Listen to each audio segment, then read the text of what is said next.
म्हणजे महसूल विभाग आणि शेतकरी यांचं मुंगूस आणि सापाचं वैर आहे. जेव्हा कधी महसूल विभागाचं एखादं काम पडतं त्यावेळेस शेतकरी डोक्याला हात लावून बसतो. म्हणजे एखादं पीक करणं सोपं आहे, पण महसूल विभागाला डोकं लावायचं म्हणजे प्रचंड अवघड काम आहे.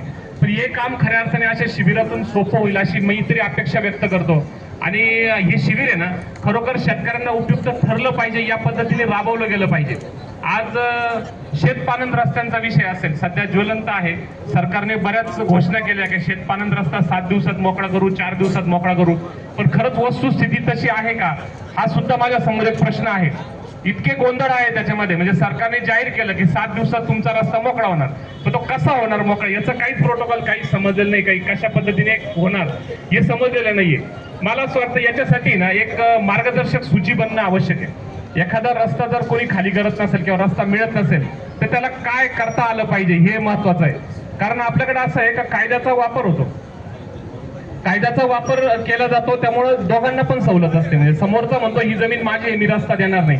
आजही बरेचसे प्रकरण आहेत आमदार साहेब, बरेचसे प्रकरण आपल्या जिल्ह्यात आपल्या परिसरात आहे की जे गेले अनेक दिवसांपासून रस्त्याच्या साठी भांडताय महसूल विभागाच्या. आणि महसूल विभागाचा हा उपक्रम जरी चांगला असेल तर मला असं वाटतं प्रॅक्टिकली तो